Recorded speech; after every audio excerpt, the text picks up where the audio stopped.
الحمد للہ وکفا والصلاة والسلام علی عبادہ الذین اصطفى خصوصاً علی افضلہم وخاتم النبیین محمد الامین وعلی آلہ وصحبہ اجمعین اما بعد فقد قال اللہ تبارک وتعالی کما ورد فی سورۃ آل عمران اعوذ باللہ من الشیطان الرجیم بسم اللہ الرحمن الرحیم کل نفس ذائقۃ الموت وانما توفون اجورکم یوم القیامہ فمن زحزح عن النار وادخل الجنة فقد فاز وما الحیاۃ الدنیا الا متاع الغرور وقال عز وجل كما ورد في سورة العنكبوت وما هذه الحياة الدنيا إلا لهو ولعب وإن الدار الآخرة لهي الحيوان لو كانوا يعلمون صدق الله العظيم رب اشرح لي صدري ويسر لي أمري واحلل عقدة من لساني يفقهوا قولي اللہم ربنا الہمنا رشدنا واعذنا من شرور انفسنا اللہم ارنا الحق حقا وارزقنا اتباعہ وارنا الباطل باطلا وارزقنا اجتنابہ آمین یا رب العالمین۔ معزز حاضرین اور محترم خواتین، آج کی گفتگو کا جو عنوان ہے اس کا پس منظر آپ کے سامنے آ چکا ہے۔ متاع الغرور مرکب اضافی ہے، دھوکے کا سامان، اور یہ ترکیب قرآن مجید میں دو جگہ وارد ہوئی ہے۔ ایک تو سورہ آل عمران کی آیت 185 ہے جو میں نے ابھی تلاوت کی ہے، اور ایک پھر سورہ حدید کی آیت نمبر 20 ہے جس کا تذکرہ میں بعد میں کروں گا۔ دو مقامات پر متاع الغرور، دھوکے کا سامان، اس حیات دنیاوی کو قرار دیا گیا ہے۔ وَمَا الْحَيَاةُ الدُّنْيَا إِلَّا مَتَاعُ الْغُرُورِ، یہ دنیا کی زندگی سوائے دھوکے کے سامان کے اور کچھ نہیں۔ میں نے ساتھ ہی دوسری آیت جو تلاوت کی ہے وہ سورہ عنکبوت کی آیت ہے، اس لیے کہ یہ دھوکے کا سامان کس حوالے سے ہے، کس اعتبار سے یہ دنیا کی زندگی دھوکے کا سامان بنتا ہے، وہ اس آیہ مبارکہ کے بغیر بات واضح نہیں ہوگی۔ وَمَا هَذِهِ الْحَيَاةُ الدُّنْيَا إِلَّا لَهْوٌ وَلَعِبٌ، یہ دنیا کی زندگی تو سوائے کھیل اور تماشے کے اور کچھ نہیں۔ وَإِنَّ دَارَ الْآخِرَةَ لَهِيَ الْحَيَوَانُ،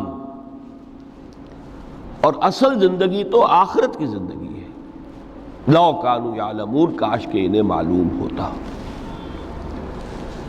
چار مقامات پر قرآن مجید میں اس دنیا کی زندگی کو لہو و لعب یا لعب و لہو سے تعبیر کیا گیا۔ دو جگہ متاع الغرور، چار جگہ لہو و لعب۔ لیکن کس اعتبار سے؟ غور طلب بات ہے۔ یہ دنیا کی زندگی اللہ نے ہمیں دی ہے، یہ کائنات اس نے بنائی ہے، اس میں اس نے ہمیں بھیجا ہے۔ ظاہر بات ہے کہ یہ تخلیق جو ہے یہ کسی کھلنرے کا کھیل نہیں ہے۔ ربنا ما خلقت ھذا باطلا، یہ کوئی وہم نہیں ہے، یہ حقیقت ہے، یہ واقعہ ہے، اللہ کی خلاقی کا مظہر ہے۔ پھر اس میں ہمیں، اس دنیا میں اس نے ہمیں خلافت کا مقام عطا کیا ہے۔ یہ تمام چیزیں اپنی جگہ پر ہیں جن سے یہ حیات دنیا بھی ایک بہت بڑی حقیقت بن کر سامنے آتی ہے۔ یہ نہ وہم ہے نہ گمان ہے جیسا کہ بعض فلسفیوں کا خیال ہے، حقیقت ہے، واقعہ ہے، ٹھوس ہے، محسوس ہوتی ہے، اس کا دکھ اور کرب بھی محسوس ہوتا ہے، اس کی مسرت اور خوشی بھی محسوس ہوتی ہے۔ اور پھر یہ کہ ایک ایسی شے جس کے لیے اللہ تعالیٰ نے ایک خلیفہ پیدا فرمایا، انی جاعل فی الارض خلیفہ، خلافت کا یہ تاج جو ہے حضرت آدم اور ان کی نسل کے سر پر رکھا۔ تو اس معنی میں یقیناً یہ حقائق ہیں، ان کو دھوکے کا سامان کس اعتبار سے کہا؟ اگر تو حقیقت زندگی کا تصور ہمارے سامنے واضح رہے، جس کو علامہ اقبال نے کہا ہے خوبصورتی کے ساتھ، تو اسے پیمانہ امروز و فردا سے نہ ناپ، جاوداں پہم دواں ہر دم جواں ہے زندگی۔ یہ جو اللہ کی خلاقی کا نقطہ عروج ہے انسان، کلائمیکس آف ہز کریشن، قرآن مجید میں کہا گیا خلقتہ بیدی، میں نے اسے اپنے دونوں ہاتھوں سے بنایا۔ وَلَقَدْ كَرَّمْنَا بَنِي آدَمَ وَحَمَلْنَاهُمْ فِي الْبَرِّ وَالْبَحْرِ وَرَزَقْنَاهُمْ مِنَ الطَّيِّبَاتِ وَفَضَّلْنَاهُمْ عَلَى كَثِيرٍ مِّمَّنْ خَلَقْنَا تَفْضِيلًا۔ یہ اس کی شان ہے، جس کے بارے میں دو جگہ فرمایا فَإِذَا سَوَّيْتُهُ وَنَفَخْتُ فِيهِ مِن رُوحِي، یہ روحی مرکب اضافی، خاص اللہ اپنی ذات کی طرف اس روح کو منسوب کر رہا ہے جو حضرت آدم میں پھونکی گئی۔ روحی، جب میں اس میں اپنی روح میں سے پھونک دوں، فَقَعُوا لَهُ سَاجِدِينَ، تو گر پڑنا اس کے سامنے سجدے میں۔ اور آپ کو معلوم ہے قرآن مجید میں کس شد و مت سے اور کس تکرار کے ساتھ یہ بات واضح کی گئی کہ تمام ملائکہ سجدے میں گر گئے، نو ایکسیپشن۔ فَسَجَدَ الْمَلَائِكَةُ كُلُّهُمْ أَجْمَعُونَ، تین الفاظ جو ہیں تاکید کے لیے، سجدہ کیا الملائکہ، حصر ہے، الف لام، لام حصر ہے، تمام فرشتوں نے سجدہ کیا۔ پھر کہیں تمہیں مغالطہ نہ رہ جائے کہ شاید جبرائیل نہ ہو اور بڑے نہ اسرافیل، نہیں، کلہم، سب کے سب۔ پھر مزید کہیں تمہیں شبہ نہ رہ جائے، اجمعون، سب نے سجدہ کیا۔ وہ انسان جو ہے اس کی زندگی یہ 30 35 40 50 60 70 80 برس نہیں ہے، اس کی زندگی بہت طویل ہے، بہت طویل ہے۔ میں آج اس حیات انسانی کے دو پہلو تو وہ ہیں جو اکثر لوگوں کے علم میں ہیں، حیات دنیاوی یعنی دنیا میں پیدائش سے لے کر موت تک، یہ ایک وقفہ ہے۔ پھر یہ کہ اس کے بعد حیات اخروی ہے جس کا آغاز ہو جائے گا عالم برزخ سے، پھر بعث بعد الموت ہے، پھر حیات اخروی، یہ سب جانتے ہیں۔ لیکن یہ کہ اس دنیا میں آنے سے پہلے بھی ہم ایک زندگی گزار آئے ہیں، اور بدقسمتی سے اس کا تصور بہت کم لوگوں کو حاصل ہے۔ اور عہد حاضر کے جو ریشنلسٹ قسم کے عقلیت زدہ میں کہتا ہوں انہیں، یا عقلیت گزیدہ، عقلیت سے ڈسے ہوئے لوگ، وہ ان چیزوں سے ابا کرتے ہیں، دور بھاگتے ہیں۔ ہماری پہلی تخلیق ہوئی تھی عالم ارواح میں، الارواح جنود مجندہ، لشکروں کے لشکر تھے۔ آدم سے لے کر آخری انسان جو دنیا میں پیدا ہوگا قیامت تک، سب کی ارواح عالم ارواح میں پیدا کر دی گئی۔ وہاں عہد لیا گیا الست بربکم قالوا بلا، کیا میں تمہارا رب نہیں ہوں، مالک نہیں ہوں؟ ہم سب نے عہد کیا تھا، کیوں نہیں؟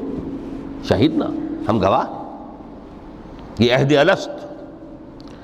اور ظاہر بات ہے کہ عہد جو ہوتا ہے جب تک انسان کو اپنی ذات کا شعور نہ ہو، خود شعوری نہ ہو، آپ دنیا میں معاہدہ کرتے ہیں تو کہتے ہیں کہ بقائمی ہوش و حواس میں یہ عہد کر رہا ہوں، معاہدہ کر رہا ہوں، تو ظاہر بات ہے کہ اس وقت ہم تھے اور ہوش و حواس کے ساتھ تھے، خود شعوری کے ساتھ تھے، لیکن صرف ارواح تھی، جسد نہیں تھے۔ اور یہی ہے وہ مقام جس کے بارے میں حضور نے سے جب پوچھا گیا کہ متى وجبت لک النبوۃ یا رسول اللہ، اللہ کے رسول آپ کو نبوت کب ملی؟ تو آپ نے فرمایا والآدم بین الماء والطین، ابھی آدم کا حیولہ جو ہے ابھی گارا گوندھ ہی رہا تھا، پانی اور گارے کے درمیان ہی تھے آدم، کہ میں اس وقت بھی نبی تھا۔ عالم خلق کا ابھی آغاز نہیں ہوا، ابھی عالم ارواح میں بھی جو تمام ارواح ہیں وہ اپنی امتیازی شان کے ساتھ ہیں۔ روح محمدی صلی اللہ علیہ وسلم، جس سے اگر نور محمدی کہیں تو غلط نہیں ہے، اس لیے کہ ارواح کا جو مادہ تخلیق ہے وہ نور ہے، جیسے فرشتوں کا مادہ تخلیق نور ہے۔ مسلم شریف میں حضرت عائشہ صدیقہ رضی اللہ تعالیٰ عنہ سے روایت موجود ہے، اللہ نے فرشتوں کو نور سے پیدا کیا۔ روح، فرشتے روح ہیں، ارواح ہیں، روح القدس، روح الامین، اور ارواح انسانیہ بھی روح ہے، یہ سب ان کا مادہ تخلیق نور ہے۔ اس وقت ہم پیدا کیے گئے، صرف ارواح کی شکل میں ہم سے عہد لیا گیا اور پھر سلا دیا گیا۔ یہ پہلی موت تھی جو ہم پر وارد ہوئی ہے اس دنیا میں آنے سے پہلے، اس لیے کہ سورہ مومن کی ایک آیت میں فرمایا گیا ہے کہ جہنم میں لوگ جو ہیں فریاد کریں گے، ربنا امتنا اثنتین واحییتنا اثنتین فاعترفنا بذنوبنا فہل الی خروج من سبیل۔ اے اللہ، تو نے ہمیں 2 مرتبہ مارا، 2 مرتبہ زندہ کیا، تو اب 1 مرتبہ اور صحیح، کہ یہاں سے نکلنے کا بھی کوئی راستہ ہے کہ نہیں؟ اتنے مراحل سے تو ہمیں لے کر آیا ہے، ایک مرحلہ اور سی۔ تو یہ 2 موتیں کون سی ہیں؟ پہلی موت وہ تھی جب ارواح کو موت کی نیند سلا دیا گیا۔ پھر عالم خلق، جسے آج سائنٹسٹ کہتے ہیں، جس کا نقطۂ آغاز ہے بگ بینگ، عالم ارواح اس سے پہلے کی شے ہے، اس تک سائنس نہیں پہنچ سکتی، وہ سائنس سے ماوراء ہے۔ لیکن جہاں سے سائنس شروع ہوتی ہے وہ عالم خلق کا آغاز ہے، بگ بینگ سے۔ وہ پھر مختلف مراحل، تنزل کے مراحل بھی آئے، ارتقاء کا مرحلہ بھی آیا، تفصیل میں جانے کا موقع نہیں ہے۔ بہت سے تنزلات کے مراحل اور بہت سے ارتقاء کے مراحل طے کر کے آدم تیار ہوا ہے۔ حضرت بیدل نے رحمت اللہ علیہ بہت خوبصورت شعر کہا ہے، ہر 2 عالم خاک شد تا بست نقش آدمی، اے بہار نیستی از قدر خود ہوشیار باش۔ یہ پوری جو بھی کائنات کا جو سلسلہ شروع ہوا، بگ بینگ، اور بہت بڑے بڑے جو ناری کرے تھے جن کی کہ حرارت کا جب تذکرہ کرتے ہیں سائنسداں تو trillions and trillions of foreign height, یہ ان کی اس وقت اس کی جو حرارت کا عالم تھا۔ لیکن پھر وہ ٹھنڈے ہوئے، کچھ اس میں سے کچھ، پھر خاک کی تہ جو ہے زمین کے اس کرے پر آئی، ہر 2 عالم خاک شد۔ یہاں سے اب آدم کا حیولہ تیار ہوا، تا بست نقش آدمی۔ اس کے بعد ارتقائی مراحل ہیں، اور پھر آدم کی وہ روح جو کولڈ سٹوریج میں تھی، جب وہ لا کر پھونکی گئی ہے، جسد آدم جو ہے وہ مسجود نہیں تھا، مسجود تو تب بنا ہے جبکہ اس میں روح آدم وہ لا کر پھونک دی گئی۔ فَإِذَا سَوَّيْتُهُ وَنَفَخْتُ فِيهِ مِن رُوحِي فَقَعُوا لَهُ سَاجِدِينَ۔ یہاں سے حیات دنیاوی کا آغاز ہو گیا۔ پھر وہ سلسلہ تناسل ہے، آدم اور حوا کی نسل میں سے ہر بچہ 4 ماہ کے بعد جب اس کا ایک حیولہ رحم مادر میں تیار ہو جاتا ہے، حدیث ہے متفق علیہ عبداللہ ابن مسعود سے رضی اللہ تعالی عنہ، اور جس کے اندر آغاز میں وہ کہتے ہیں کہ حضور نے ہمیں یہ بتایا، وَهُوَ الصادق المصدوق، دیکھنا تم کہیں شک میں نہ پڑ جانا، محمد کون ہے؟ الصادق المصدوق، جو سچے ہیں، جن کی سچائی کی اللہ گواہی دیتا ہے، کہ رحم مادر میں 40 دن تم نطفے کی شکل میں ہوتے ہو، پھر 40 دن علقہ کی شکل میں ہوتے ہو، پھر 40 دن تو مضغہ کی شکل میں ہوتے ہو، پھر اللہ تعالیٰ فرشتے کو بھیجتا ہے جو اس میں روح پھونکتا ہے۔ وہی عمل جو آدم کے جسد حیولہ کے ساتھ ہوا تھا، ہر ابن آدم اور بنت آدم کے لیے وہی عمل ہے کہ جو رحم مادر میں 4 مہینے کے بعد دہرایا جاتا ہے۔ یہاں سے حیات دنیاوی شروع ہوئی، پھر موت، یہ دوسری موت ہے۔ اب پہلی موت تو وہ تھی، لیکن دوسری موت یہاں سیپریشن ہو جائے گی، جو زمین سے آیا تھا تخلیقی مادہ وہ جسم میں گیا، جسم زمین میں گیا، گل سڑ کر ختم ہوا۔ جو وہاں سے روح آئی تھی وہ اس زمینی وجود کا جو لب لباب ہے، جان، نفس، اس کو لے کر اپنے ساتھ، اور وہ جائے گی عالم بالا کو۔ پھر یہ ایک وقفہ ہے، پھر بعث بعد الموت ہے۔ تو احیاء بھی دو ہو گئے، ایک مرتبہ پہلی موت کے بعد زندہ کیا اس عالم میں، آنکھ کھلی اس عالم میں ہماری، یہ پہلا احیاء تھا۔ کیف تکفرون باللہ وکنتم امواتا فاحیاکم ثم یمیتکم ثم یحییکم ثم الیہ ترجعون۔ دوسرا احیاء وہ ہوگا قیامت کے دن، بعث بعد الموت، اور پھر اس کے بعد وہ زندگی ابدی زندگی ہے، ہمیشہ کی۔ یہ تصور سامنے رکھیے۔ تو یہ جو تھوڑا سا وقفہ، یہ تو زندگی بہت طویل ہے۔ تو اسے پیمانہ امروز و فردا سے نناب، جاویداں پہم دماں، ہر دم جواں ہے زندگی۔ اس میں یہ وقفہ جو ہے، خلق الموت والحیات لیبلوکم ایکم احسن عملا، یہ اس جسد کے ساتھ اس روح کا اتصال، اور یہ 30 40 50 60 70 80 100 برس کی عمر، یہ ایک وقفہ ہے، یہ امتحانی وقفہ ہے، تمہیں جانچا جا رہا ہے، پرکھا جا رہا ہے۔ ایکم احسن عملا، اس کو بھی اقبال نے اسی نظم میں خوب بیان کیا ہے کہ قلزم ہستی سے تو ابھرا ہے مانند حباب، اس نیا خانے میں تیرا امتحان ہے زندگی۔ اب اگر تو دو چیزیں انسان پر واضح رہیں، اور نہ صرف واضح رہیں، مستحضر رہیں۔ واضح تو ہو جاتی ہے ایک چیز، پھر آدمی بھول جاتا ہے تو کوئی فائدہ نہیں دیتا اس کے۔ مستحضر ایک یہ کہ اصل زندگی آخرت کی زندگی ہے، طویل ہے۔ بل توسرون الحیات الدنیا والآخرۃ خیر وابقیٰ، کلا بل تحبون العاجلہ وتذرون الآخرہ، تم اس عاجلہ کو پسند کرتے ہو، اس دنیا کی زندگی کو تم ترجیح دیتے ہو، جبکہ آخرت ہے جو باقی رہنے والی ہے، ابدی۔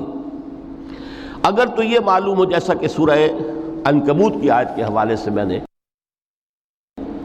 آپ کو آیت سنائی کہ وما هذه الحیات الدنیا الا لہو ولعب وان الدار الاخرۃ لہی الحیوان لو کانوا یعلمون، اصل زندگی جو ہے وہ آخرت کی زندگی ہے، کاش کہ انہیں معلوم ہوتا۔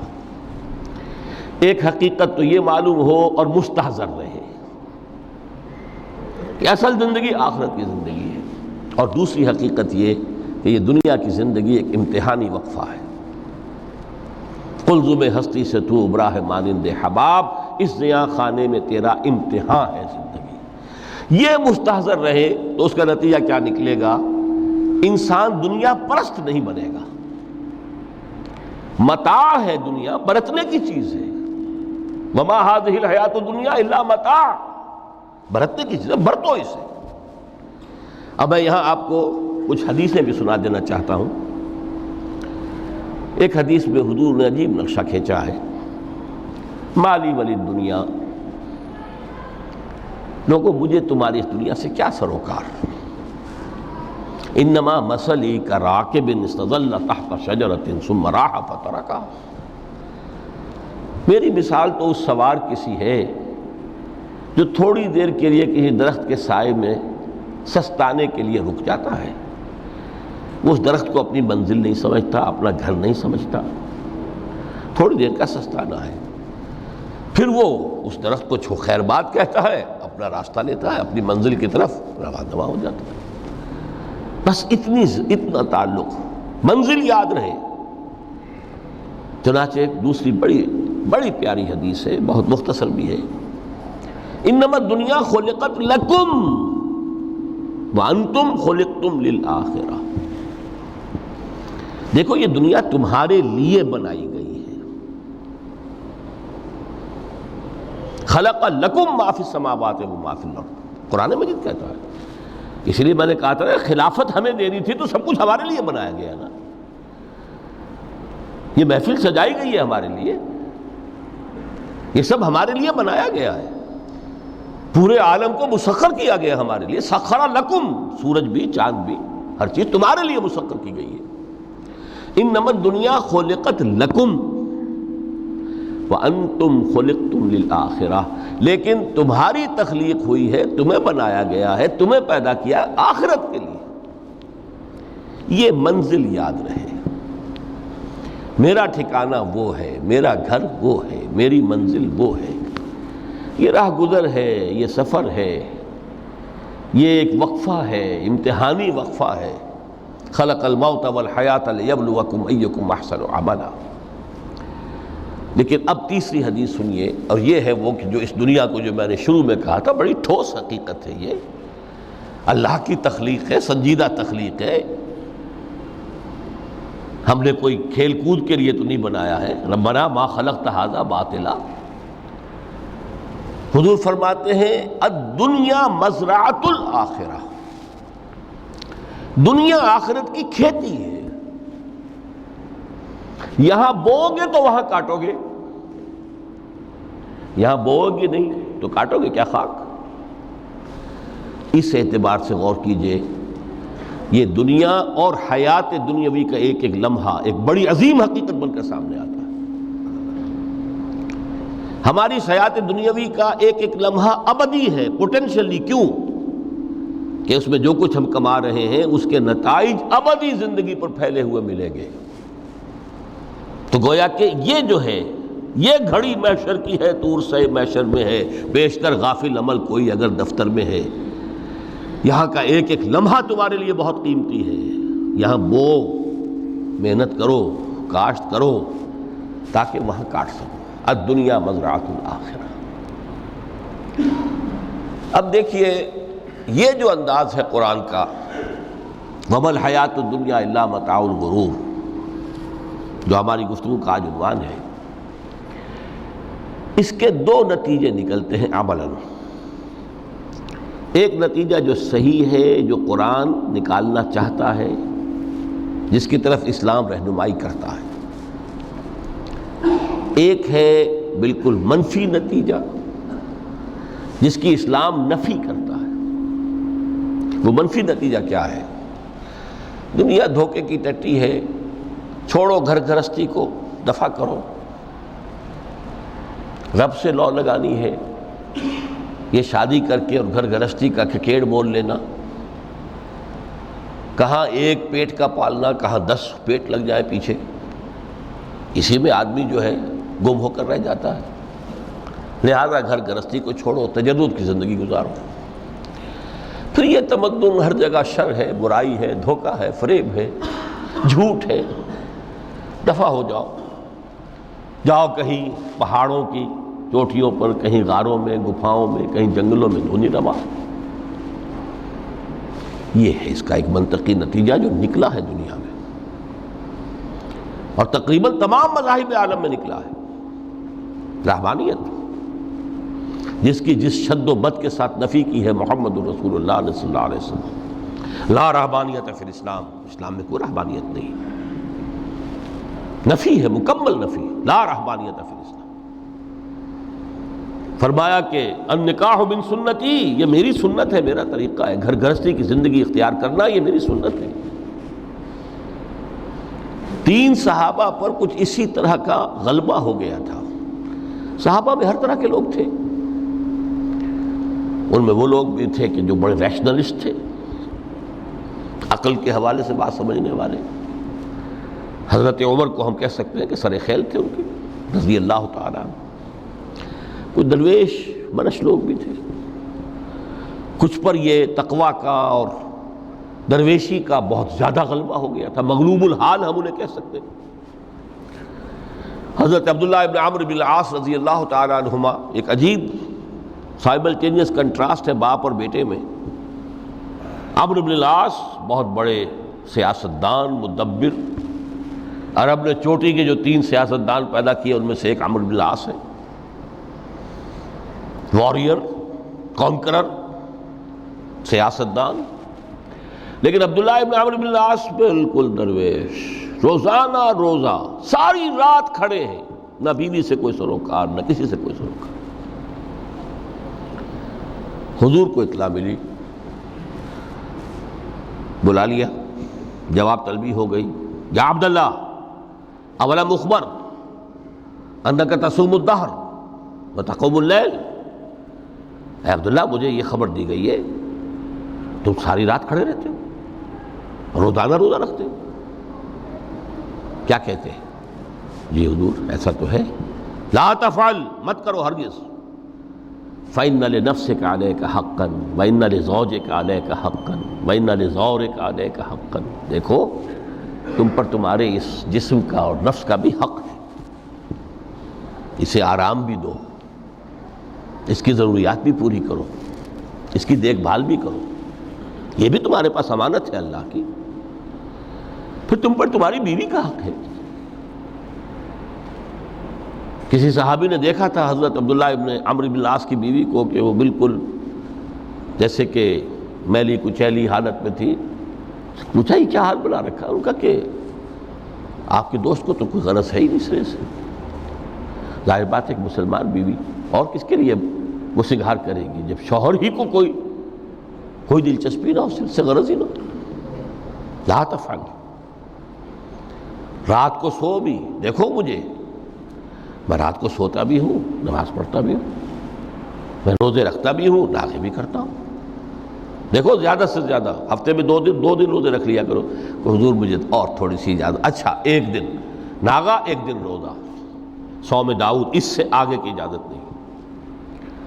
اسی طرح 3 حضرات سراسراہتن آتا ہے حدیث میں، بخاری شریف کی روایت ہے، ان پر بھی کوئی ایسا ہی غلبہ ہوا رحمانیت کا اور ترک دنیا کا۔ انہوں نے آ کے ازواج مطہرات سے معلوم کیا آپ کتنی رات نماز پڑھتے ہیں، کتنا دو سوتے ہیں، مہینے میں کتنے آپ روزے رکھتے ہیں نفلی۔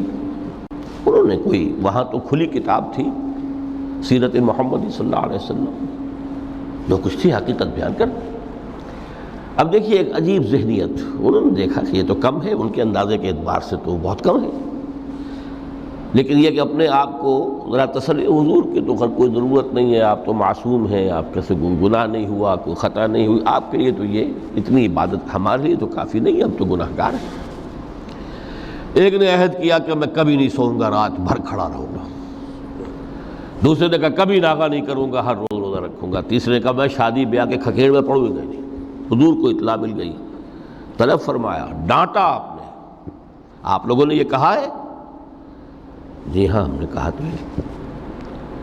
واللہ، خدا کی قسم میں تم میں سب سے بڑھ کر متقی ہوں، لیکن میں رات کو سوتا بھی ہوں اور نماز بھی پڑھتا ہوں، روزے رکھتا بھی ہوں، ناغے بھی کرتا ہوں، میری گھر گرستی کی زندگی ہے، میری بیویاں ہیں۔ من رغب عن سنتی فلیس منی، یہ ٹکڑا جو جوڑ دیا جاتا ہے نکاح کے خطبے میں اس حدیث کے ٹکڑے کے ساتھ، یہ 2 علیحدہ حدیث ہے بالکل، النکاح من سنتی، اور یہ ٹکڑا اس طویل حدیث کا ہے، من رغب عن سنتی فلیس منی، جو میری سنت کو پسند نہیں کرتا پھر اس کا مجھ سے کوئی تعلق نہیں۔ یہ تو میں نے احادیث کے حوالے سے آپ کو وہ جو منفی طرز عمل، گریز، دنیا سے تعلق منقطع کرنا، پسپائی، گریز، فرار، اور اس کا نتیجہ کیا نکلتا ہے کہ دنیا پھر شریروں کے لیے رہ گئی، کھیلیں کودیں عیش کریں۔ جو سلیم الفطرت نیک لوگ تھے وہ تو گئے، لہذا ان کو اب کوئی روک ٹوک کرنے والا ہی نہیں، کوئی پوچھنے تاشنے والا نہیں، ظالم جو چاہے ظلم کریں اور جس طرح چاہیں شریر جو ہے شرارتیں کریں۔ قرآن مجید میں سورہ حدید اس اعتبار سے نہایت عظیم صورت ہے، نہایت عظیم صورت ہے کہ وہاں یہ آیت بھی بہت ہی شاندار انداز میں آئی ہے، متاع الغرور والی، خاصی طویل آیت بن کر آئی ہے، اور جیسا کہ میں نے عرض کیا 4 جگہ تو حیات دنیاوی کو کہا گیا ہے صرف لہو و لعب یا لعب و لہو، لیکن یہاں جو ہے آیت نمبر 20، اعلموا انما الحیات الدنیا لعب و لہو و زینت و تفاخر بینکم و تکاثر فی الاموال والاولاد۔ 5 الفاظ کے حوالے سے اس حیات دنیاوی کے کچھ حقائق بیان کیے گئے، عام طور پر سرسری طور پر لوگ گزر گئے ہیں۔ محاورتاً جب بھی آتا ہے معاملہ لہو و لعب، لعب و لہو، وہ تو 4 جگہ ہے، یہاں 3 الفاظ مزید آئے ہیں، اور ترکیب کیا؟ پہلے لعب ہے پھر لہو ہے۔ سورہ عنکبوت میں لہو و لعب یہ در حقیقت ایک طرح سے محاورے کی شکل اختیار کر گیا، تماشا اور کھیل، لیکن نہیں، یہاں ترتیب کچھ اور ہے۔ اس پر اگر آپ غور کریں گے تو یہ ایک عجیب سا نقشہ سامنے آتا ہے۔ حیات دنیاوی کے 5 ادوار، جن میں سے ہر دور میں ایک شے انتہائی اہم ہوتی ہے، توجہ کا مرکز بنی ہوتی ہے۔ ابتدائی دور ہے، بالکل بچہ بھی ہے، کھیل، بس لعب، اس کے سوا اسے کوئی زندگی سے سروکاری نہیں، زندگی کے تلخ حقائق ابھی اسے معلوم نہیں۔ بھوک لگی تو رو پڑے، ماں نے دودھ پلانا ہے، کھلانا ہے، ان سے تو کچھ نہیں کرنا اس نے، وہ لعب ہے، کھیل۔ لیکن تھوڑا سا آگے چلتے ہیں، ٹین ایجر سٹیج میں جب داخل ہوتا ہے آدمی، تو اب وہ نرا کھیل، معصومانہ کھیل نہیں رہتا، اس میں تلذذ، سینشول گریٹیفیکیشن کا عنصر شامل ہو جاتا ہے۔ اب اس کا کہا لہو،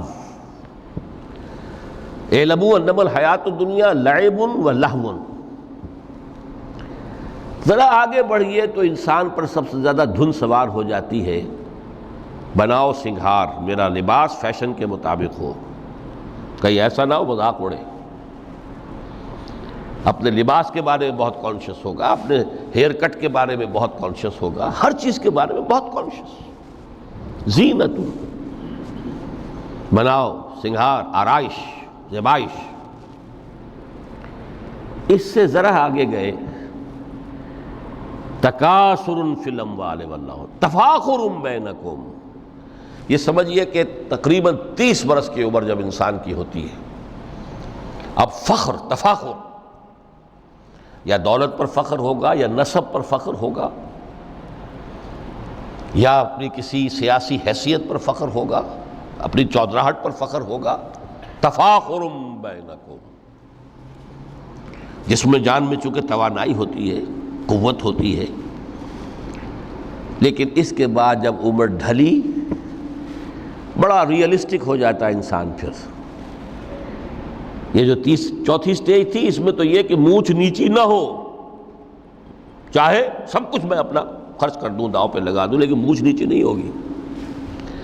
آخری سٹیج وہ ہوتی ہے کہ پھر ہوکا لگ جاتا ہے آدمی کو، تکاثر فی الاموال والاولاد، مال اور اولاد کی کثرت کثرت کثرت۔ اب یہ ہوتا ہے کہ مونچھ نیچی کیا، مونڈ بھی دی جائے تو کوئی حرج نہیں، مال آنا چاہیے، ویری ریئلسٹک۔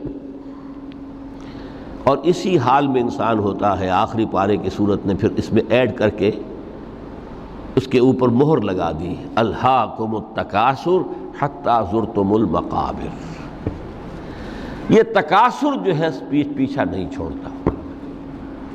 اتنی دولت بھی ہے کہ آپ کی 10 نسلیں کھا سکے اطمینان سے بیٹھ کر، تب بھی صبر نہیں ہوتا۔ بڑے میاں کی ٹانگیں جو ہیں وہ قبر میں لٹکی ہوئی ہیں، لیکن تکاثر جو ہے، تکاثر مال، وہ پیچھا نہیں چھوڑتا۔ حتی زرتم المقابر، یہاں تک کہ قبروں تک جا پہنچے، قبر میں اتار دیا جائے، جب تک ٹانگیں صرف لٹکی ہوئی ہیں اس وقت تک نہیں۔ اس کے بعد تشبیہ دی ہے کہ یہ حیات دنیاوی کا جو ایک سائیکل ہے، اعلموا انما الحیات الدنیا لعب و لہو و زینت و تفاخر بینکم و تکاثر فی الاموال والاولاد۔ اب اس کو کمپیئر کیا ہے پلانٹ کنگڈم میں جو سائیکل چل رہا ہے۔ یہ ہمارا سائیکل ہے 60-70 برس کا، بچہ پیدا ہوا، خوشیاں منائی گئیں، پھر وہ لڑکپن سے، پھر ٹین ایجر سٹیج سے، پھر جوانی ہے، پھر ادھیڑ عمر ہے، اور پھر بڑھاپا ہے، اور پھر قبر میں اتارا جانا ہے۔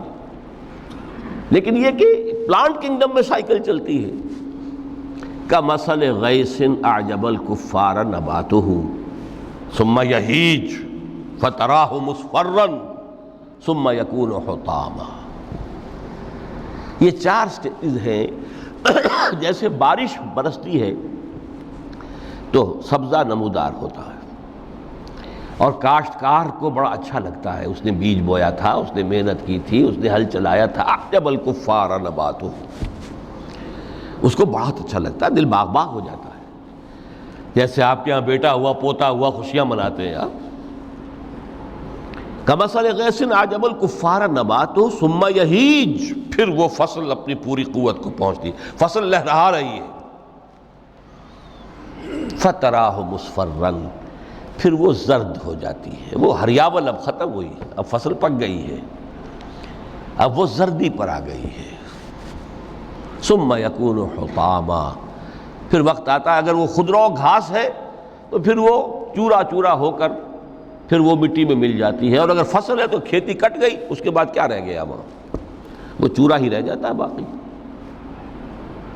یہ لائف کا سائیکل چل رہا ہے، 3 مہینے کا ہو 4 مہینے کا ہو، یہ ہے پلانٹ کنگڈم کا، وہ ہے سائیکل انسانی زندگی کا. اب فرمائی ٹیپ کی بات جو ہے، وَفِي الْآخِرَةِ عَذَابٌ شَدِيدٌ وَمَغْفِرَةٌ مِّنَ اللَّهِ وَرِضْوَانٌ.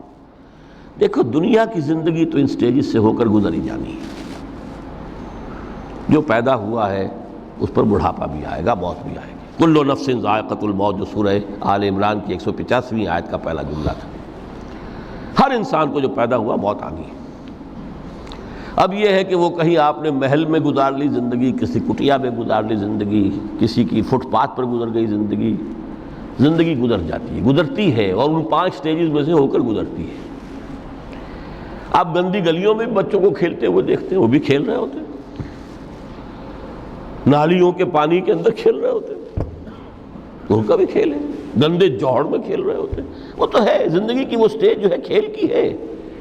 کسی کے پاس بڑے قیمتی کھلونے ہیں، ان سے کھیل رہا ہے، کوئی اس طرح گلی ڈنڈا کھیل رہا ہے یا کچھ اور کھیل رہا ہے. لیکن وہ 5 سٹیجز تو آئیں گی. اعلموا انما الحیات الدنیا لعب ولہو وزینۃ وتفاخر بینکم وتکاثر فی الاموال والاولاد کمثل غیث اعجب الکفار نباتہ ثم یہیج فتراہ مصفرا ثم یکون حطاما وفی الآخرۃ عذاب شدید ومغفرۃ من اللہ ورضوان. آخرت میں جا کر یہ بائیفرکیشن ہو جانی ہے، یا تو شدید عذاب اور یا اللہ کی مغفرت اور رضا. Now the choice is yours، اما شاکرا و اما کفورا، فیصلہ تم خود کر لو. وما الحیات الدنیا الا متاع الغرور، یہاں بھی آخری الفاظ وہ ہے کہ دنیا کی زندگی دھوکے کے سوا کچھ نہیں. کیوں؟ اگر تو دنیا کی زندگی میں گم ہو گئے، جیسے کہ اقبال نے کہا ہے کہ کافر کی یہ پہچان کے آفاق میں گم ہے، اور مومن کی یہ پہچان کہ گم اس میں ہے آفاق. دنیا میں رہو، طالب دنیا نہ بنو، طالب عقبہ، طالب آخرہ. دنیا میں رہو، برتو، استعمال کرو، تمہارے لیے پیدا کیا گیا، بھائی برتو، متاع ہے، برتنے کی شے ہے. ہاں حلال اور حرام کی پابندیاں سامنے رکھو، باقی برتو. مطلوب یہ نہ ہو، مقصود یہ نہ ہو، مطلوب آخرہ ہو. انما الدنیا خلقت لکم وانتم خلقتم للآخرہ. منزل وہ رہے، مستحضر رہے، سامنے رہے کہ میں تو اجنبی ہوں، یہاں یہ میرا وطن نہیں ہے. الدنیا سجن المومن و جنت الکافر. جیسے کسی پرندے کو کسی پنجرے میں بند کر دیا گیا ہو، اس طرح ہمیں اس دنیا میں بھیج دیا گیا. اللہ کی مرضی ہے، اس نے بھیجا ہے. جب تک وہ چاہتا ہم رہیں گے یہاں، لیکن ہمارا دل یہاں نہیں لگے گا. بازار سے گزرا ہوں، خریدار نہیں ہوں. طالب دنیا نہ ہو تب تو یہ کوئی دھوکے کا سودا نہیں، قطعاً نہیں، بالکل نہیں.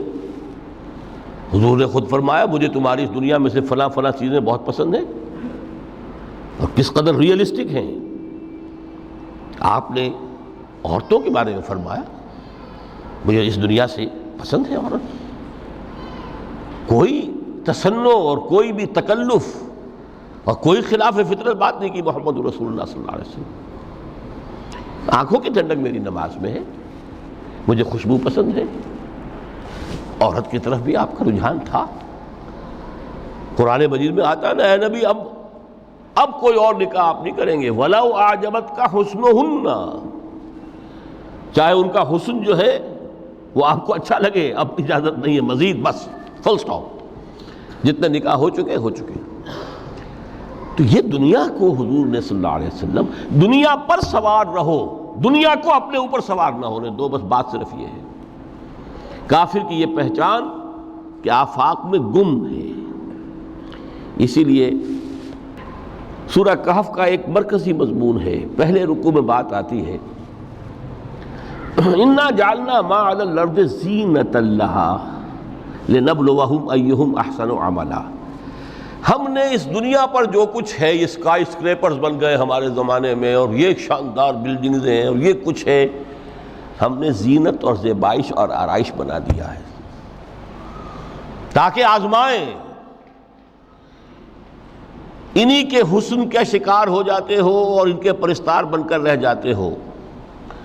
رخ روشن کے آگے شمع رکھ کر وہ یہ کہتے ہیں ادھر جاتا ہے دیکھیں یا ادھر پروانہ آتا ہے، پھر بھی اللہ ہی کے عاشق بنے رہو، اللہ ہی سے محبت کرو تو کامیاب ہو گئے، دنیا کو برتو۔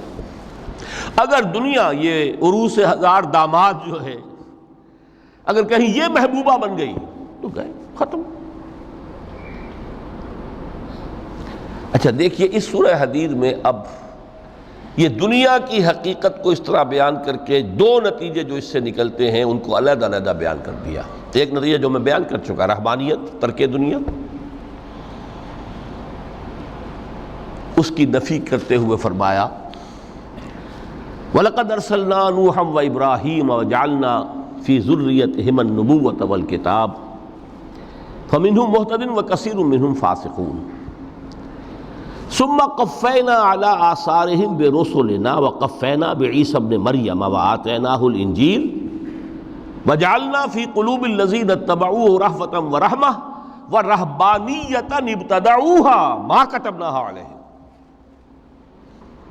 اصل مضمون یہ تھا جس کے لیے تمہید اتنی لمبی باندھی، ہم نے نوح کو بھیجا، ابراہیم کو بھیجا، ان کی اولاد میں ہی نبوت اور کتاب رکھ دی، پھر ان کے نقش قدم پر ہم نے اٹھایا عیسیٰ ابن مریم کو، انہیں انجیل دی، اور جو لوگ ان پر ایمان لائے ان کے دلوں میں رحمت اور رافت کے جذبات پیدا کر دیے، انسانی ہمدردی۔ حضرت عیسیٰ کا جو اپنا مزاج تھا، ظاہر بات ہے کہ آپ کے حواریین اور آپ پر ایمان لانے والوں میں اسی کا ایک عکس پیدا ہونا تھا،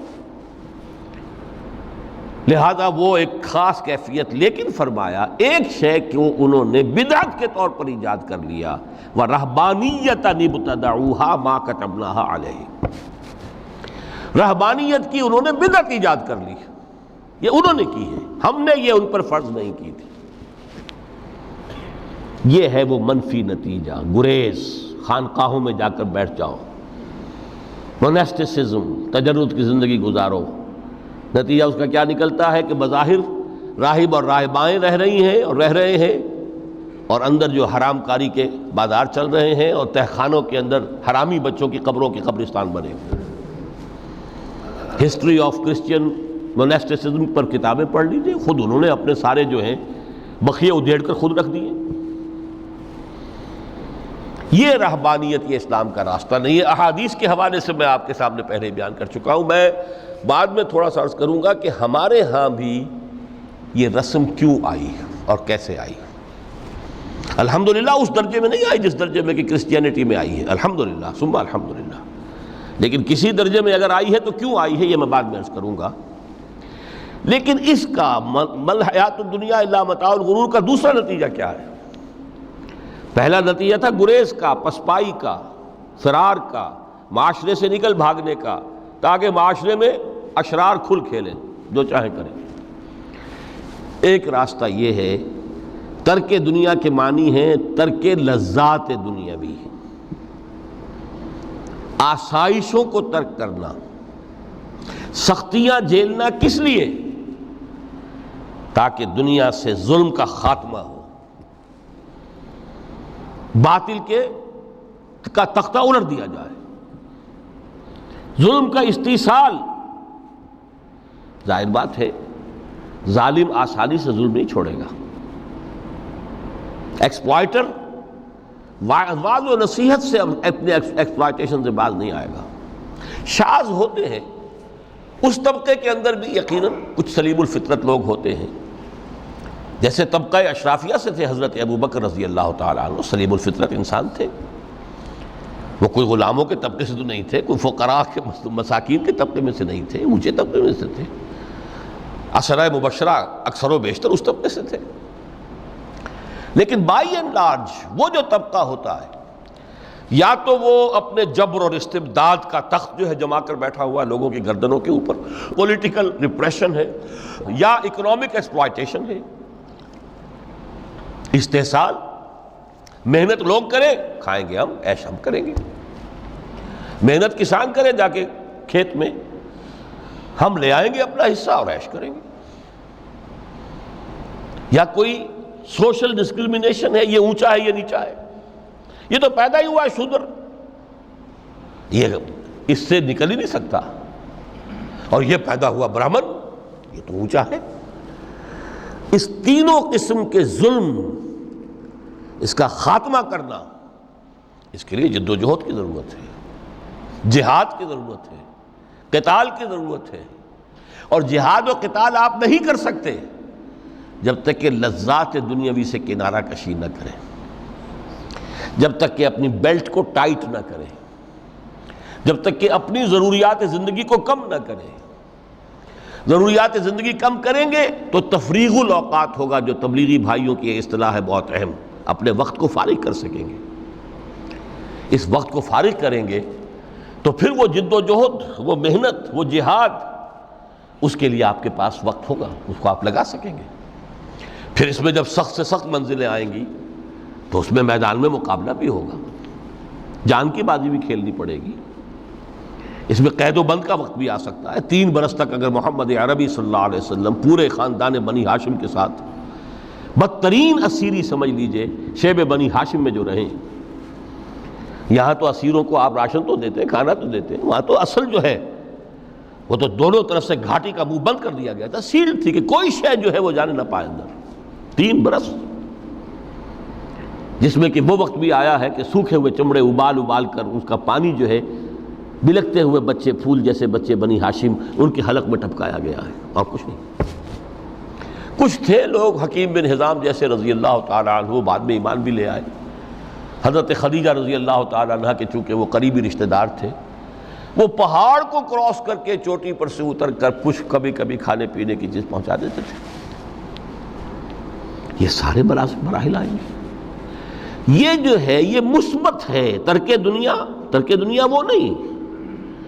ترک دنیا سے مراد دنیا کی لذتوں سے، دنیا کی آسائشوں سے، ان سے آدمی اپنے آپ کو پیچھے ہٹائے، ان کو چھوڑے، ان کو ترک کرے، تاکہ اپنا وقت، اپنا مال، اپنی صلاحیتیں صرف کر سکے۔ کس کام کے لیے؟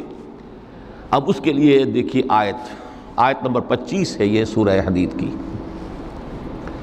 لَقَدْ أَرْسَلْنَا رُسُلَنَا بِالْبَيِّنَاتِ، ہم نے اپنے رسولوں کو بھیجا واضح چیزوں کے ساتھ۔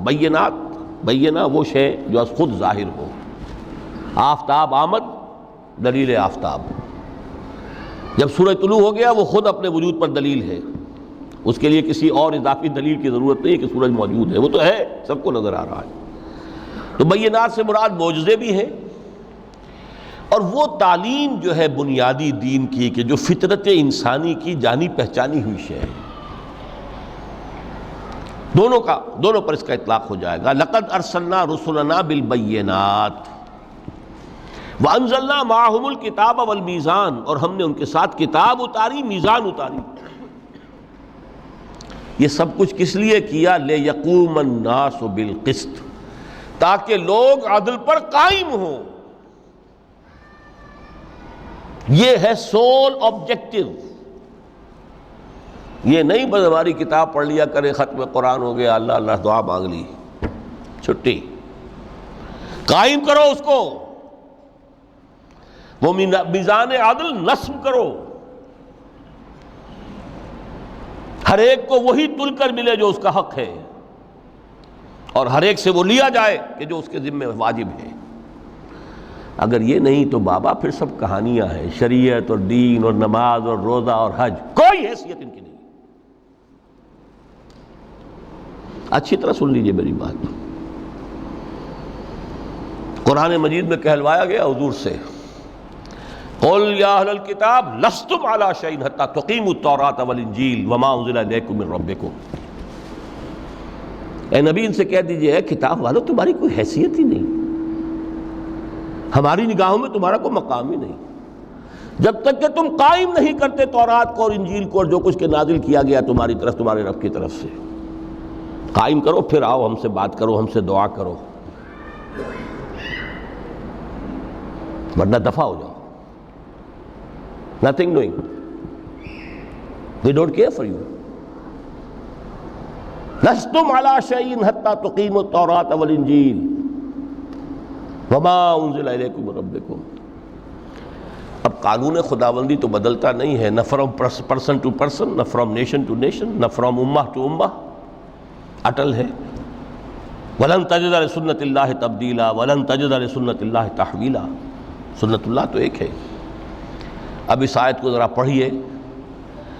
قُلْ يَا أَهْلَ الْقُرْآنِ لَسْتُمْ عَلَىٰ شَيْءٍ حَتَّىٰ تُقِيمُوا الْقُرْآنَ وَمَا أُنزِلَ إِلَيْكُم مِّن رَّبِّكُمْ. کہہ دو اے محمد کہ اے قرآن والو تمہاری کوئی حیثیت نہیں ہے ہمارے سامنے جب تک کہ تم قرآن کو قائم نہیں کرو.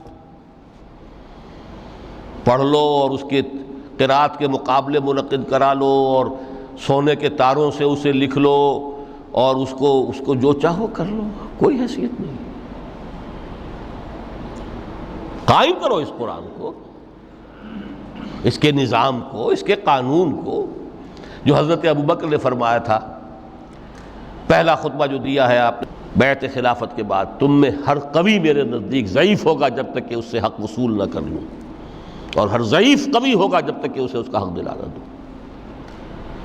سورہ شورى میں حضور سے کہلوایا گیا قل وَأُمِرْتُ لِأَعْدِلَ بَيْنَكُمْ، مجھے یہ حکم ہوا ہے کہ میں تمہارے مابین عدل قائم کروں.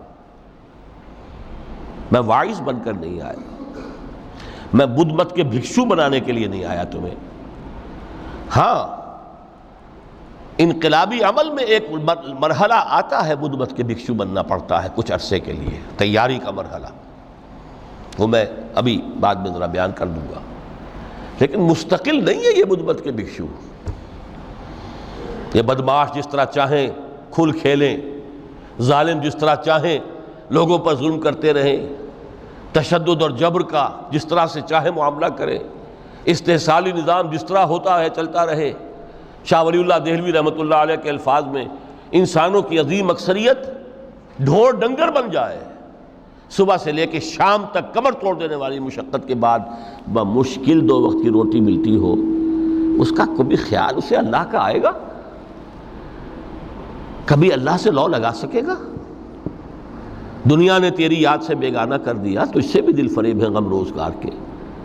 اس لیے حضور نے فرمایا کاد الفقر ان یکون کفرا، یہ فقر جو ہے یہ تو انسان کو کفر تک پہنچا دیتا ہے. عدل قائم کرو. تو دیکھیے یہ آیت انتہائی گمبھیر آیت ہے قرآن مجید کی سورہ حدید کی. جس طرح وہ آیت متاع الغرور والی جس شان کے ساتھ سورہ حدید میں آئی ہے، اعلموا انما الحیات الدنیا لعب ولہو وزینۃ وتفاخر بینکم وتکاثر فی الاموال والاولاد کمثل غیث اعجب الکفار نباتہ ثم یہیج فتراہ مصفرا ثم یکون حطاما وفی الآخرۃ عذاب شدید ومغفرۃ من اللہ ورضوان وما الحیات الدنیا الا متاع الغرور. لیکن اس کا نتیجہ کیا نکلنا چاہیے؟ لقد ارسلنا رسلنا بالبینات وانزلنا معهم الکتاب والمیزان لیقوم الناس بالقسط. Now prepare for the shock. میرے نزدیک میرے علم کی حد تک شاید دنیا کی کوئی انقلابی کتاب نہ ہو جس نے اس قدر عریاں طور پر کھل کر یہ کہا ہو کہ ظالموں کی سرکوبی کرو، کچلو ان کے سر. وانزلنا الحدید، ہم نے لوہا بھی اتارا ہے. ایک وقت آتا ہے ظلم نہیں ختم ہوتا جب تک کہ لوہے کی طاقت ہاتھ میں نہ آئے. انزلنا الحدید، ہم نے صرف کتاب ہی نہیں اتاری ہے، لوہا بھی اتارا ہے. فیہ باس شدید، اس میں جنگ کی صلاحیت ہے. ومنافع للناس، لوگوں کے لیے کچھ اور منفعتیں بھی ہیں. کوئی توا پرات چمٹا یہ بھی بنا لو، ٹھیک ہے، لیکن اصلاً یہ اصلاح کے لیے. وانزلنا الحدید، اسی تو سورہ حدید کا نام حدید ہے.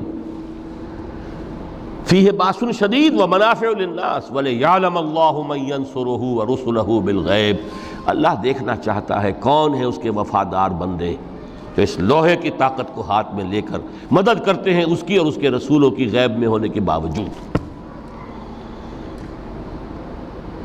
ان اللہ قوی عزیز، ویسے اللہ قوی ہے، عزیز ہے، آنے واحد میں کفر کو ختم کر دے جب چاہے، آنے واحد میں ظالم کا ظلم جو ہے وہ ختم کر کے رکھ دے، وہ سب کچھ کر سکتا ہے۔ لیکن پھر تمہاری آزمائش کیسے ہوگی؟ کیسے معلوم ہوگا ہوز ہو، کس کا کیا مقام تھا، کس کے پاس کتنا یقین کا سرمایہ تھا، کس کے ایمان کی گہرائی اور گہرائی کا کیا عالم تھا، کس نے ہمارے دین کے لیے کیسی کیسی قربانیاں جھیلی ہیں۔ یہ ہے ترک دنیا جو موسٹ پروفاؤنڈ ہے، نتیجہ خیز ہے، خیر کو وجود میں لانے کے لیے ہے، لیکن اس کی مثالیں موجود ہیں۔ حضرت مصعب بن عمیر رضی اللہ تعالی عنہ ایام جاہلیت میں کہا جاتا ہے ان کا جوڑا جو ہے شام سے تیار ہو کر آتا تھا، جیسے کبھی مشہور ہے کہ پنڈت نہرو کا بھی کپڑے سل کر آتے تھے پیرس سے، موتی لال نہرو کا بیٹا، اور موتی لال نہرو وہ تھا کہ وائس رائے کی پہلی کار آئی ہے ہندوستان میں تو دوسری کار موتی لال کی آئی، اس کا بیٹا، اس کے کپڑے پیرس سے سل کر آتے تھے۔ مصعب بن عمیر کے کپڑے شام سے تیار ہو کر آتے تھے، اور وہ ہمیشہ عطر میں بسے ہوئے ہوتے تھے۔ جہاں سے گزر گئے معلوم ہوا کہ پوری گلی جو ہے وہ مہک اٹھی، معلوم ہو جائے کہ مصعب گزرا ہے یہاں سے۔ ایمان لائے محمد رسول اللہ پر صلی اللہ علیہ وسلم، باپ فوت ہو چکا تھا، اس کی چھوڑی ہوئی دولت تھی، ماں تھی، لیکن وہ خاندان کا نظام، چچا تھا سربراہ، وہ بدترین کافر۔ اس نے پہلے سمجھایا ہوگا 100 طریقے آزما کے، پھر آخری بار اس نے آزمایا کہ جس دولت کے اوپر تم عیش کر رہے ہو یہ تمہارے مشرک باپ کی دولت ہے، نکل جاؤ گھر سے۔ انہوں نے سمجھا تھا جیسے سورہ صافات میں آتا ہے فَأَرَادُوا بِهِ كَيْدًا فَجَعَلْنَاهُمُ الْأَسْفَلِينَ، انہوں نے حضرت ابراہیم کے بارے میں سمجھا تھا جب دیکھیں گے کہ آگ تیار ہو رہی ہے اور یہ اس میں مجھے ڈال دیں گے تو سب یہ نشہ حرن ہو جائے گا، یہ توحید وحید سب ہوا ہو جائے گی۔ لیکن ہوا کیا؟ بے خطر کود پڑا آتش نمرود میں عشق، عقل ہے محو تماشائے لب بام۔ اس نے تو یہ دھمکی دی تھی کہ دن میں تارے نظر آ جائیں گے مصعب کو، ناز و نام میں پلا ہوا انسان، اسے کہہ دیا جا نکل جاؤ گھر سے۔ اٹھ کر چلنے لگے، اس کا تیش جو ہے اور اچھا یہ کپڑے بھی اسی مشرک باپ کے ہیں، اتارو ان سب کو۔ مادر ذات برہنہ ہو کر گھر سے نکلے، مادر ذات۔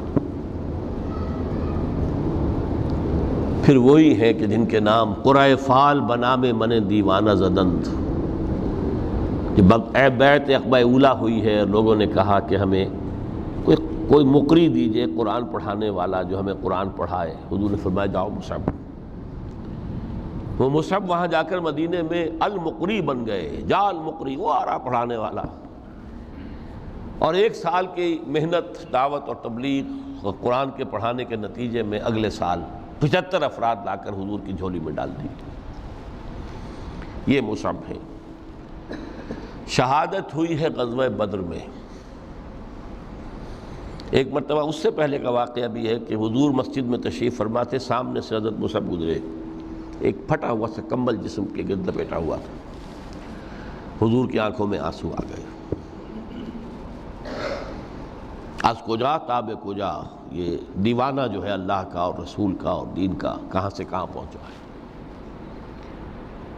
غزوہ احد میں علم ان کے ہاتھ میں ہے، جس ہاتھ میں علم ہے وار پڑا، کٹ گیا، دوسرے سے پکڑا، اس کو بھی کٹ گیا، پھر دونوں جتنے بچ گئے تھے حصے ان سے سنبھالا، پھر شہید ہو گئے۔ جسم پر صرف ایک چادر تھی، اوپر سے جسم ننگا تھا، صرف ستر کے لیے چادر۔ دفن کرنے لگے تو مسئلہ ہی پیش آ گیا کہ چونکہ شہید کے تو کفن جو ہے اس کا اپنا جو بھی لباس پہنا ہو شہادت کے وقت، حضور سے کہا گیا کہ حضور مصعب کی چادر تو اتنی چھوٹی ہے کہ سر ڈھانپتے ہیں تو پیر کھل جاتے ہیں، پیر ڈھانپتے ہیں تو سر کھل جاتا ہے۔ فرمایا سر کو چادر سے ڈھانپ دو اور پیروں پر اذخر گھاس لا کر ڈال دو، یہ آخری لباس نصیب ہوا ہے۔ یہ ترک دنیا ہے۔ ترک دنیا بئی معنی مثبت عمل کے لیے، جہاد کے لیے، قتال کے لیے، اللہ کی راہ میں جد و جہد کے لیے اپنے معاشی معاملے کو پیچھے رکھنا، کم کرنا، کم سے کم تر کرتے چلے جانا، اور زیادہ سے زیادہ وقت، زیادہ سے زیادہ مال، زیادہ سے زیادہ صلاحیت نکالتے چلے آنا دین کی جد و جہد کے لیے۔ یہ ہے در حقیقت کہ جو ترک دنیا ہے پروفاؤنڈ، نتیجہ خیز ظلم کے استئصال کے لیے، حق کا بول بالا کرنے کے لیے، عدل کے نظام کو برپا کرنے کے لیے یہ جد و جہد کی جائے، یہ ہے مثبت نتیجہ کہ جس کی طرف قرآن ہمیں لانا چاہتا ہے۔ ورنہ آج اقبال نے جو کہا کہ اسی قرآن میں ہے اب ترک جہاں کی تعلیم، جس نے مومن کو بنایا مہو پرویں کا امیر۔ ہمارے ہاں بھی وہ خانقاہی نظام آیا، اگرچہ اس درجے نہیں آیا، یہ واقعہ ہے۔ کرسچن منسٹسزم نے جس طرح کی شکلیں اختیار کی تھی وہ ہمارے یہاں نہیں آیا، اللہ کا فضل ہے، اللہ کا شکر ہے، لیکن آیا ضرور ہے۔ وہ چیزیں مراقبے ہیں، ذکر ہیں، اشغال ہیں، پھر یہ کہ اس کے لیے یہ لطائف ہیں، جہاں حضور نے نہیں سکھایا کہ 5 لطائف ہیں، 6 لطائف ہیں، ہر ایک کی کوئی روشنی علیحدہ ہے، کوئی نیلی ہے، کوئی پیلی ہے، ٹھیک ہے، ہوگی، میں یہ نہیں کہتا کہ نہیں ہے۔ آکلٹ سائنسز کی اپنی ایک حقیقت ہے، لیکن ہمیں اس سے روک دیا گیا۔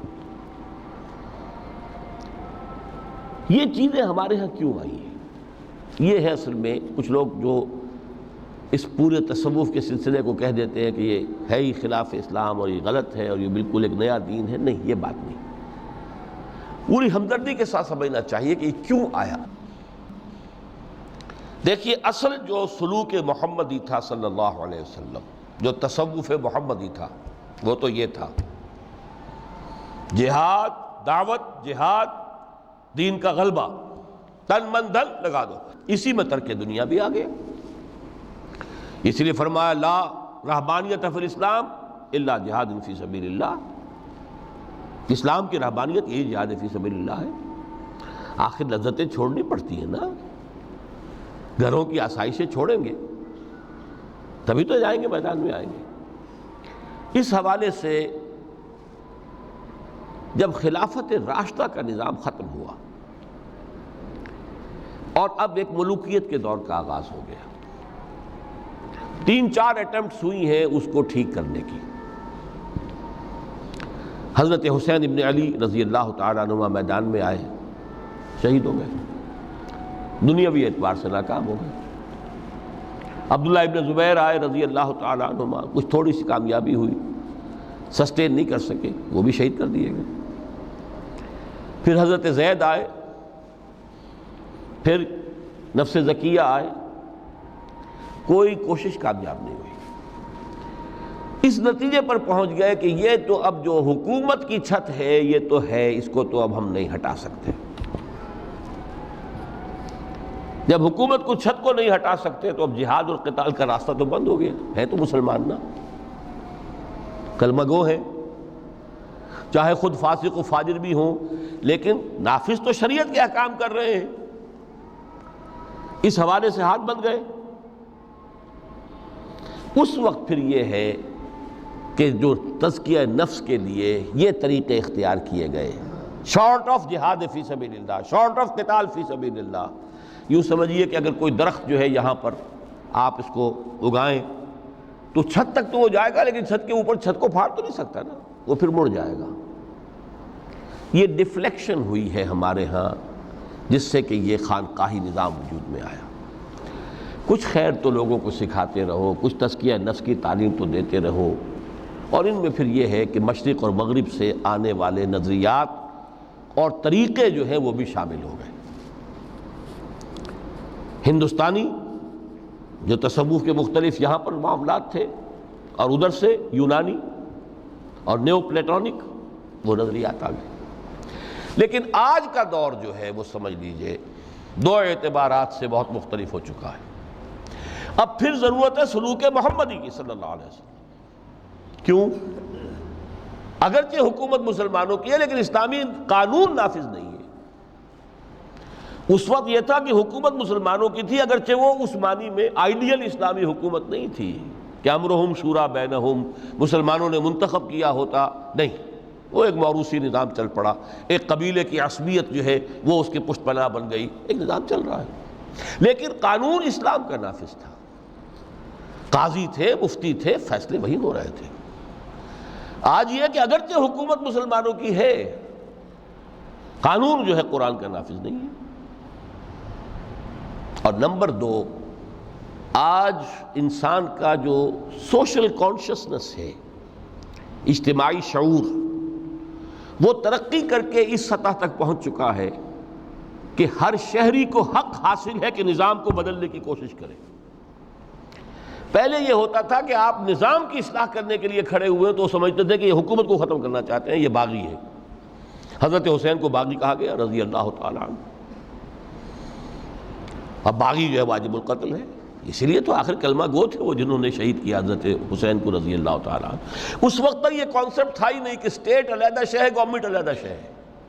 وی are against the government, not against the state. آج تصور جو ہے بالکل کلیئر کٹ ہو گیا ہے، ہم وفادار ہیں ریاست پاکستان کے، حکومت پاکستان کے نہیں۔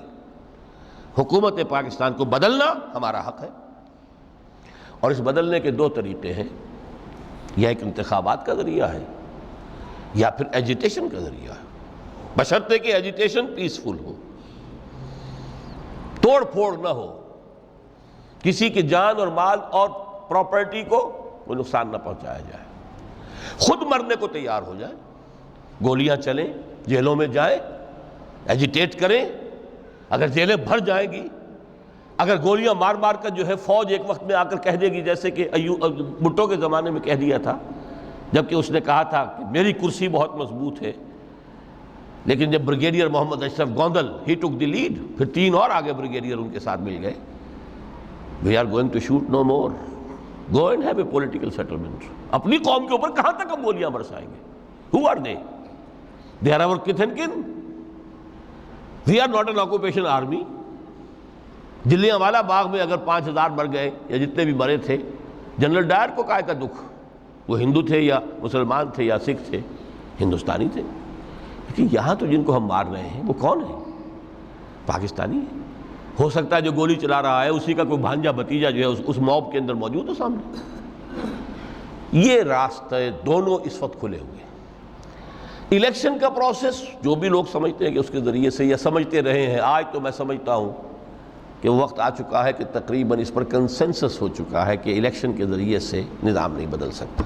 چہرے بدل جائیں گے، ہاتھ بدل جائیں گے، اس لیے کہ جو بھی پولیٹیکو سوشو اکنامک سسٹم ہے، بہتر سے بہتر الیکشن بھی ہوگا تو وہی ریفلیکٹ کرے گا۔ جاگیردار ہے تو 80% جاگیردار ہی بیٹھے ہوں گے آپ کی نیشنل اسمبلی میں، تو وہ زمینداری اور جاگیرداری جو ہے اس کو ختم ہونے دیں گے۔ ایجیٹیشن کا راستہ ہے، لیکن یہ کہ وہ ایجیٹیشن کرنے کے لیے پہلے میدان میں وہ لوگ آئیں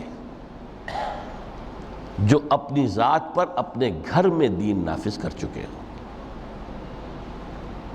اپنی معاش کو پاک کر چکے ہوں، اپنی معاشرت کو درست کر چکے ہوں۔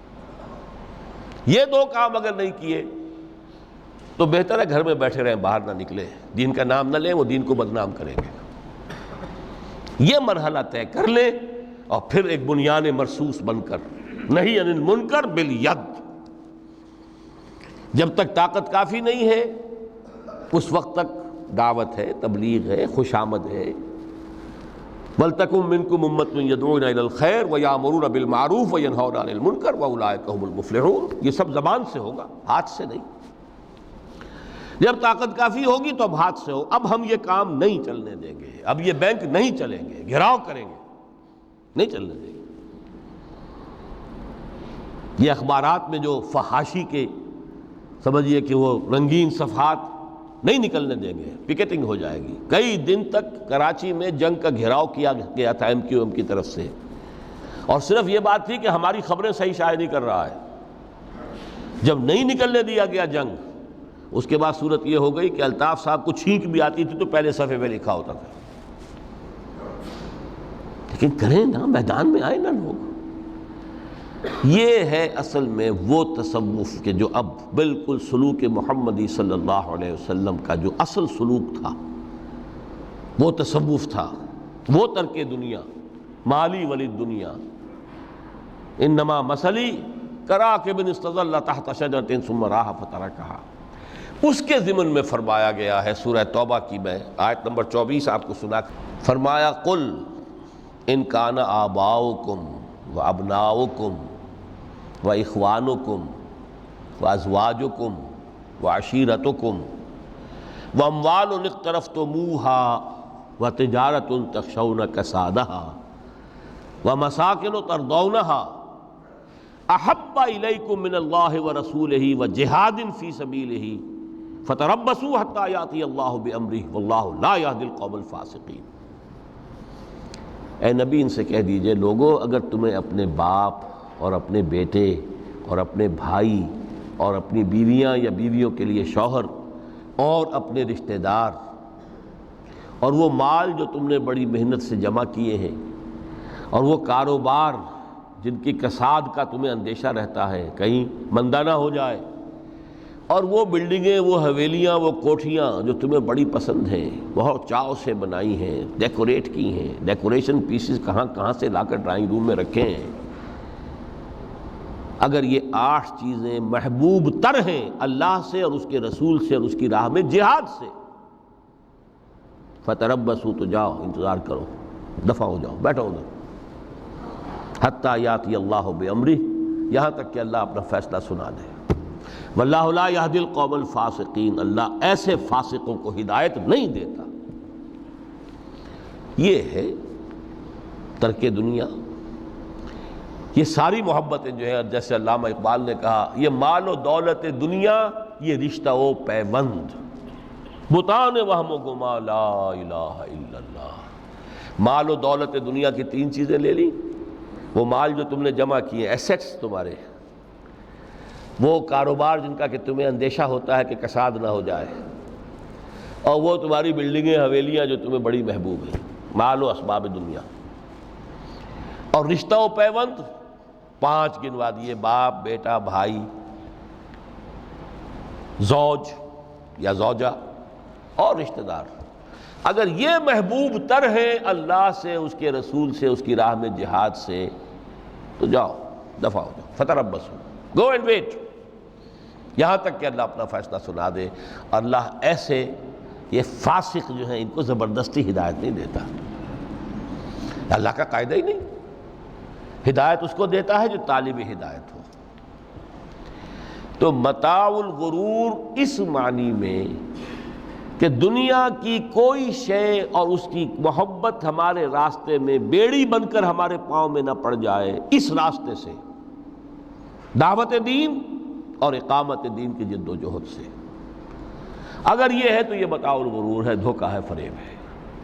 اگر یہ نہیں ہے، اس راستے پر آپ چل رہے ہیں، تو دنیا برتنے کی چیز ہے، استعمال کرو، دنیا ہی تو کھیتی ہے، یہی محنت کرو گے نا، اسی دنیا میں کوشش کرو گے، جہاد کرو گے، اسی دنیا میں دعوت اور تبلیغ کا کام کرو گے، یہی کھیتی ہے جس کی فصل تمہیں کاٹنی ہے جا کر قیامت میں۔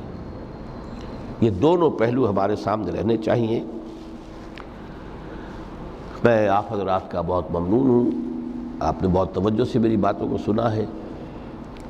اللہ تعالیٰ جو کچھ کہا گیا ہے اس میں جو صحیح ہے، حق ہے، اس کے لیے دلوں کو کھولے، صرف ذہنوں کو نہیں، دلوں کو کھول دیں، اس لیے کہ دل کھلیں گے تو کوئی تبدیلی آئے گی۔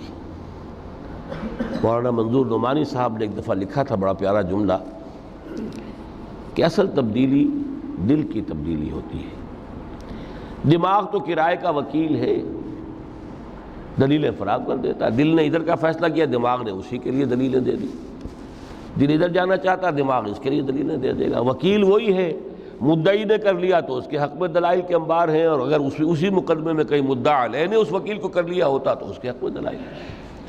تو اللہ تعالیٰ دلوں کو کھولے اور اس متاع الغرور کے پھندوں سے ہمیں نکل کر اصل محبت اللہ سے اور اس کی راہ میں جہاد سے، اور اصل مطلوب و مقصود زندگی آخرت کی، اس کی ہمیں توفیق عطا فرمائے۔ اقول قولی ھذا واستغفر اللہ لی ولکم ولسائر المسلمین والمسلمات۔